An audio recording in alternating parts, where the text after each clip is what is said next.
सहेलियां मैं देख रहा हूं, तमाम सहेलियां बैठी हुई यहाँ आपस में। एक सहेली ने दूसरी सहेली से कहा कि यार पड़ोस वाली आंटी ने मेरी नाक में दम कर रखा है, जब भी किसी की मोहल्ले में शादी पड़ती है तो मेरा गाल खींच के कहती हैं अब तेरी बारी, लेकिन मैंने उनकी ये आदत छुड़वा दी।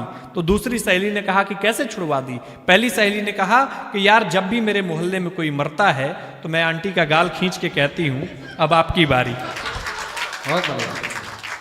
वो शादी के 2 दिन बाद दूल्हा उसी ब्यूटी पार्लर में गया जहां से उसकी बीवी ने मेकअप करवाया था। उसने पार्लर वाली मैडम को एक आईफोन गिफ्ट किया, थैंक यू बोला और वहां से चला गया। मैडम ने खुशी के मारे आईफोन का डिब्बा खोला तो उसमें नोकिया 1100 पड़ा था और साथ में एक पर्ची थी। पर्ची पर लिखा था सेम फीलिंग हियर।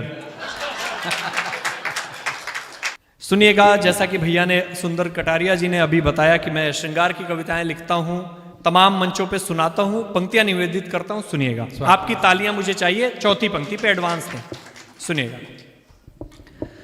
कि है मुझे सब गंवारा तुम्हारे लिए, है मुझे सब गंवारा तुम्हारे लिए, मैंने खुद को संवारा तुम्हारे लिए, जीतता मैं रहा हर समर प्रीत का, जीतता मैं रहा हर समर प्रीत का, सिर्फ हारा तो हारा तुम्हारे लिए, सिर्फ हारा तो हारा तुम्हारे लिए।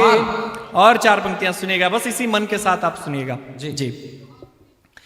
कि एक पल जागते और सोते हुए, एक पल जागते और सोते हुए। भाई साहब मोबाइल रख दीजिए, मोबाइल आया कैमरा खत्म, मोबाइल आया कैलकुलेटर खत्म, मोबाइल आया MP3 खत्म, मोबाइल आया सुकून खत्म। और अगर गलती से भी आपका मोबाइल आपकी बीवी के हाथ में आया तो फिर आप कि है, सुनिएगा, कि एक पल जागते और सोते हुए, आंसुओं से कपोलों को धोते हुए, तुमने हंस कर उसे पढ़ लिया था मगर, सुन के बताइएगा, कि तुमने हंस कर उसे पढ़ लिया था मगर, मैंने लिखा था रातों में रोते हुए, क्या बात है? मैंने लिखा था रातों में रोते हुए। और 4 पंक्तियां सुनिएगा।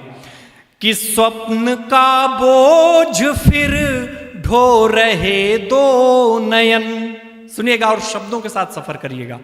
कि स्वप्न का बोझ फिर ढो रहे 2 नयन, 2 नयन में पुनः खो रहे 2 नयन, 2 नयन में पुनः खो रहे 2 नयन, बस यही सोच कर कर रहा मन मनन, क्यों तुम्हारे लिए रो रहे 2 नयन, क्यों तुम्हारे लिए रो रहे 2 नयन।